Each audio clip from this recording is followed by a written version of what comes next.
ഇന്ന് നമ്മൾ പഠിക്കാൻ പോകുന്നത് 1ാം സ്റ്റാൻഡേർഡിലെ കേരള പാഠാവലിയിലെ തുമ്പി വിമാനങ്ങൾ എന്ന പാഠഭാഗമാണ്. പാഠത്തിലേക്ക് കടക്കുന്നതിന് മുമ്പ് ചാനൽ ആദ്യമായി കാണുന്നവരാണെങ്കിൽ ലൈക്ക് ചെയ്ത് ഷെയർ ചെയ്ത് സബ്സ്ക്രൈബ് ചെയ്തും സപ്പോർട്ട് ചെയ്യണേ. നോക്കിയേ മക്കളെ, തുമ്പി വിമാനങ്ങൾ. നിങ്ങൾ ധാരാളം തുമ്പികളെ കണ്ടിട്ടുണ്ടാവില്ലേ? എന്താണ് അവയുടെ പ്രത്യേകത? 2 ജോഡി നേർത്ത ചിറകുകളും വലിപ്പമുള്ള കണ്ണുകളും നീണ്ട ശരീരവുമുള്ള പറക്കാൻ കഴിയുന്ന ഷഡ്പദങ്ങളാണ് തുമ്പികളെന്ന് പറയുന്നത്. നോക്കിയേ, സൂചിത്തുമ്പി പറന്നു വന്നു. അതിൻ്റെ കാലുകളിൽ ഒരു കൊതുകിനെ ഇറുക്കി പിടിച്ചിരുന്നു. ഏതാണ് സൂചിത്തുമ്പികൾ എന്ന് അറിയാമോ മക്കളെ നിങ്ങൾക്ക്? സൂചി പോലെ നേർത്ത ശരീരത്തോടു കൂടിയ ഇനം തുമ്പികളാണ് സൂചിത്തുമ്പികളെന്ന് പറയുന്നത്. മറ്റു തുമ്പികളിൽ നിന്നും വ്യത്യസ്തമായി അധിക ദൂരം പറക്കാത്ത ഇവ ഇരിക്കുമ്പോൾ ചിറകുകൾ ശരീരത്തോട് ചേർത്ത് വയ്ക്കുന്നതായിട്ടാണ് കാണുന്നത്. ചിത്രത്തിൽ കണ്ടോ മക്കളെ, കാലിലൊരു കൊതുകിനെ ഇറുക്കി പിടിച്ചുകൊണ്ടാണ് സൂചിത്തുമ്പി പറന്നു വരുന്നത്. സൂചിത്തുമ്പി കാലുകളിൽ ഇറുക്കി പിടിച്ചിരുന്നത് എന്തിനെയാണ് മക്കളെ? കൊതുകിനെ. കുളക്കരയിലെ ഇലത്താവളത്തിൽ ഹെലികോപ്റ്റർ പോലെ സൂചിത്തുമ്പി പറന്നിറങ്ങി. എവിടെയായിരുന്നു സൂചിത്തുമ്പി പറന്നിറങ്ങിയത്? ഇലത്താവളത്തിൽ. എന്തുപോലെയായിരുന്നു അത്? ഒരു ഹെലികോപ്റ്റർ പോലെയായിരുന്നു അത് അല്ലേ? അപ്പം കുളക്കരയിലെ ഇലത്താവളത്തിൽ ഒരു ഹെലികോപ്റ്റർ പോലെയാണ് നമ്മുടെ സൂചിത്തുമ്പി പറന്നിറങ്ങിയത്. അതാ മറ്റൊരു തുമ്പി വിമാനം. സൂചിത്തുമ്പിയെ പോലെ മറ്റൊരു തുമ്പി വിമാനം കൂടി അവിടെ വന്നു. ആരായിരുന്നു മക്കളെ അത്? കല്ലൻ തുമ്പിയാണ് വരുന്നത്. ആരാണ് വന്നത്? കല്ലൻ തുമ്പി. എന്താണ് മക്കളെ കല്ലൻ തുമ്പികളുടെ പ്രത്യേകത? തുമ്പികളിൽ ശക്തരായ തുമ്പികളുടെ ഒരു വിഭാഗമാണ് കല്ലൻ തുമ്പികൾ. അവ ഇരിക്കുമ്പോൾ നിവർത്തി പിടിച്ചിരിക്കുന്ന ചിറകുകളും ശക്തമായ ശരീരവുമാണ് കല്ലൻ തുമ്പിയുടെ പ്രത്യേകത. കല്ലൻ തുമ്പിയുടെ ചിറക് തട്ടി സൂചിത്തുമ്പിയുടെ കാലിൽ നിന്നും കൊതുക് തെറിച്ചുപോയി. അപ്പം സൂചിത്തുമ്പിയുടെ കാലിലിരുന്ന കൊതുക് കല്ലൻ തുമ്പിയുടെ ചിറക് തട്ടി ദൂരേക്ക് തെറിച്ചു പോയി. എങ്ങനെയാണ് സൂചിത്തുമ്പിയുടെ കാലിലിരുന്ന കൊതുക് തെറിച്ചു പോയത്? കല്ലൻ തുമ്പിയുടെ ചിറക് തട്ടി. മനസ്സിലായോ? എൻ്റെ തീറ്റ തട്ടി തെറിപ്പിച്ചോ? സൂചിത്തുമ്പിക്ക് ദേഷ്യം വന്നു. അത് ഫോൺ എടുത്ത് വിളിച്ചു. ഹലോ ഹലോ, കടുവത്തുമ്പി അല്ലേ, സഹായിക്കണം. നോക്കുമക്കളെ, തീറ്റ തട്ടിത്തെറിപ്പിച്ചപ്പോൾ സൂചിത്തുമ്പിക്ക് ദേഷ്യം വന്നു അല്ലേ? സൂചിത്തുമ്പി എന്ത് ചെയ്തു? സൂചിത്തുമ്പി ഫോൺ എടുത്ത് കടുവത്തുമ്പിയെ വിളിച്ച് സഹായം ആവശ്യപ്പെട്ടു. തുമ്പികളിലെ ഒരു വിഭാഗമാണ് കടുവത്തുമ്പികൾ. ചിത്രത്തിലുള്ള തുമ്പികളുടെ നിറങ്ങൾ നിങ്ങൾ ശ്രദ്ധിച്ചോ? അവയിൽ കടുവത്തുമ്പിയുടെ പ്രത്യേകത എന്താണ്? അവ പേര് പോലെ തന്നെ നമ്മുടെ നാട്ടിൻപുറത്തെ കടുവകളെ പോലെ മഞ്ഞയും കറുപ്പും നിറമാണ് അവയുടെ ശരീരത്തിന് ഉള്ളത്. അടുത്ത എന്താണെന്ന് നോക്കിയേ, മഞ്ഞ യൂണിഫോം ഇട്ട കടുവത്തുമ്പി പാറി വന്നു. അപ്പോഴേക്കും കടുവത്തുമ്പി എന്ത് ചെയ്തു? പറന്ന് വന്നു. ഡ്രും ഡ്രും ഡ്രും ഡ്രും. കല്ലൻ തുമ്പിയുടെ പിറകെ എന്ത് ചെയ്തു? അത് പറന്നു ചെന്നു. ഡ്രും ഡ്രും ഡ്രും ഡ്രും. സൂചിത്തുമ്പി എന്ത് ചെയ്തു? പിറകെ പോയി. ഡ്രും ഡ്രും ഡ്രും ഡ്രും.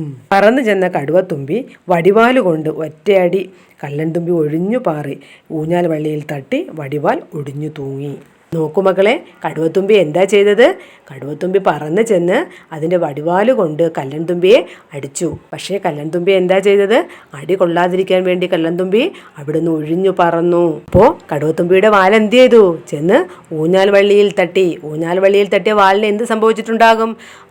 അത് ഒടിഞ്ഞു തൂങ്ങി. ഹോസ്പിറ്റലിൽ പോയി പ്ലാസ്റ്റർ ഇട്ട വാലുമായി കടുവത്തുമ്പി കുളക്കരയിലൂടെ പോവുകയാണ്. അപ്പോൾ നോക്കുമക്കളെ, വാലൊടിഞ്ഞപ്പോൾ കടുവത്തുമ്പി എന്ത് ചെയ്തു? കടുവത്തുമ്പി വാല് ഹോസ്പിറ്റലിൽ കൊണ്ടുപോയി പ്ലാസ്റ്റർ ഇട്ടു. അപ്പോൾ കുളത്തിലൊരിളക്കം. മത്സ്യങ്ങളാണോ? അല്ലല്ലോ. അതാ വെള്ളത്തിൽ കുറേ കൊതുക് തീനി തുമ്പികൾ. സൂചിത്തുമ്പിയും മക്കളുമാണ്. അവ മത്സരിച്ച് കൂത്താടികളെ ഭക്ഷിക്കുകയാണ്. കടുവത്തുമ്പിയെ കണ്ട സൂചിത്തുമ്പി പറഞ്ഞു, സോറി. കടുവത്തുമ്പി കുളക്കരയിലൂടെ പോകുമ്പോൾ കുളത്തിലെ വെള്ളത്തിനൊരു ഇളക്കം. അത് മത്സ്യങ്ങളാണെന്നാണ് തുമ്പി വിചാരിച്ചത്. പക്ഷേ അത് മത്സ്യങ്ങളായിരുന്നില്ല. പിന്നെ ആരായിരുന്നു അത്? സൂചിത്തുമ്പി മക്കളുമായിരുന്നു. അവരവിടെ എന്ത് ചെയ്യുകയായിരുന്നു നോക്കിയേ? അവരവിടെ മത്സരിച്ച് കൂത്താടികളെ ഭക്ഷിക്കുകയായിരുന്നു അല്ലേ? കടുവത്തുമ്പിയെ കണ്ട് സൂചിത്തുമ്പി എന്താണ് അപ്പോൾ പറഞ്ഞത്? സോറി എന്ന് പറഞ്ഞു. നോക്കൂ മക്കളെ, ചിത്രത്തിലേക്ക് നോക്കിയേ. കടുവത്തുമ്പി എന്താ പറയുന്നത്? ഇതെന്താ തീറ്റ? മത്സ്യങ്ങളാണോ എന്ന് നമ്മളവിടെ എഴുതണം. സൂചിത്തുമ്പി എന്താണ് പറയുന്നത്?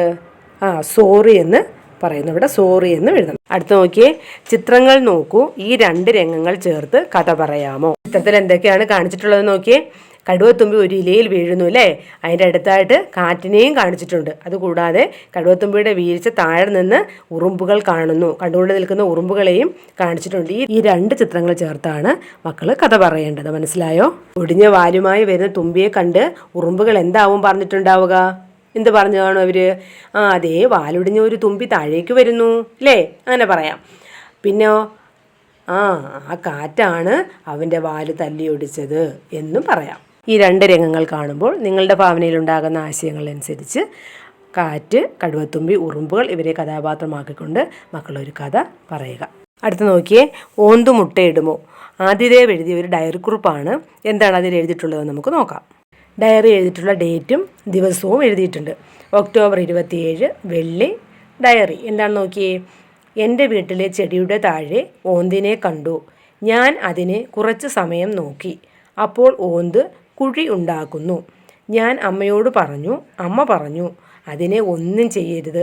കുറേ കഴിഞ്ഞ് നോക്കുമ്പോൾ കുഴിയിൽ കുറേ മുട്ട. പിന്നെ ഓന്ത് തന്നെ കുഴിയിലേക്ക് മണ്ണ് നിറച്ചു. അതിനുശേഷം ഓന്തിനെ കാണുന്നില്ല. ആരെഴുതിയ ഡയറിയാണിത്? ആദിദേവ് എഴുതിയ ഡയറിയാണ്. Adidev SVUP school, മുത്തത്തി, Payyanur. അടുത്ത് നോക്കിയേ, എൻ്റെ ഡയറി. ഏതെങ്കിലും ഒരു മത്സ്യത്തെ നിരീക്ഷിച്ച് അറിഞ്ഞ കാര്യങ്ങൾ ഡയറിയായി എഴുതൂ. ഏതെങ്കിലും ഒരു മത്സ്യത്തെ നിരീക്ഷിച്ചിട്ട് നിങ്ങൾ മനസ്സിലാക്കിയ കാര്യങ്ങൾ ഡയറിയായിട്ട് എഴുതുക. ടീച്ചർ ഒരു മാതൃക പറയാം. നിങ്ങളും നിരീക്ഷിച്ച മത്സ്യത്തെക്കുറിച്ച് ഒരു ഡയറി കുറിപ്പ് എഴുതുക. 25/1/2025 ബുധൻ. അച്ഛനോടൊപ്പം വയലിൽ പോയപ്പോഴാണ് ഞാൻ വയലിനടുത്തുള്ള തോട്ടിൽ ഒരു വരാലിനെ കണ്ടത്. അതിനു ചുറ്റും വാൽമാക്രികളെ പോലെ ധാരാളം കുഞ്ഞുങ്ങളും ഉണ്ടായിരുന്നു. കുറച്ചു നേരം ഞാൻ അവയെ നോക്കി നിന്നു. അല്പം നനവുള്ള ചെളിയിൽ പുതഞ്ഞ് ശരീരത്തിലെ കൊഴുപ്പ് ഉപയോഗിച്ച് കുറച്ചു കാലം ജീവിക്കാൻ ഇവയ്ക്ക് കഴിയും. മഴ പെയ്താൽ ഇവ പുറത്തു വന്ന് പുതുവെള്ളത്തിൽ മുട്ടയിടും. തവളകൾ, ചെറിയ ഷഡ്പദങ്ങൾ, ജലജീവികൾ എന്നിവയാണ് ഇവയുടെ ആഹാരം എന്നൊക്കെ അച്ഛൻ പറഞ്ഞു തന്നു. അടുത്ത് നോക്കിയേ, ചെറുജീവികൾ, അവയുടെ ഇനം, പേര്. കാലില്ലാത്തവ. കാലില്ലാത്ത ജീവികൾ ഏതൊക്കെയാണ്? മണ്ണിര, പാമ്പ്. ഇനി 4 കാലുള്ളവ: അരണ, ആട്, പശു. ഇവയുടെയൊക്കെ പേര് എഴുതാം. 6 കാലുള്ളവ: ഈച്ച, കൊതുക്, ഉറുമ്പ്, കടന്നൽ. ഇവയുടെയൊക്കെ പേര് എഴുതാം. 8 കാലുള്ളവ: എട്ടുകാലി അല്ലെങ്കിൽ ചിലന്തി. ഒത്തിരി കാലുള്ള ജീവികൾ പഴുതാര, തേരട്ട, പുഴു എന്നൊക്കെ നമുക്ക് എഴുതാം. അടുത്ത് നോക്കിയേ, പാടി രസിക്കാം. കുഞ്ഞറകൾക്കുള്ളിൽ. 100 കുഞ്ഞറകൾ മണ്ണിലുണ്ടേ, കുഞ്ഞറകൾക്കുള്ളിലുണ്ട് കുഞ്ഞുറുമ്പുകൾ. മണ്ണിലുള്ള കുഞ്ഞറകൾക്കുള്ളിൽ നിന്നും വരിവരിയായി പോകുന്നു കുഞ്ഞുറുമ്പുകൾ. മണ്ണിലുള്ള കുഞ്ഞറകൾക്കുള്ളിൽ നിന്നും വരിവരിയായി അരി തേടിപ്പോകുന്നു കുഞ്ഞുറുമ്പുകൾ. മണ്ണിലുള്ള കുഞ്ഞറകൾക്കുള്ളിൽ നിന്നും വരിവരിയായി അരി തേടിപ്പോകുന്നു കുഞ്ഞുറുമ്പുകൾ. വരിവരിയായി തിരികെ വരും കുഞ്ഞുറുമ്പുകൾ. അരിമണികൾ പേറി വരും കുഞ്ഞുറുമ്പുകൾ.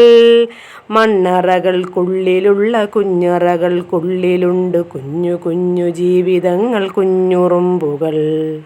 പാഠഭാഗം എല്ലാവർക്കും മനസ്സിലായല്ലോ? Okay, thank you.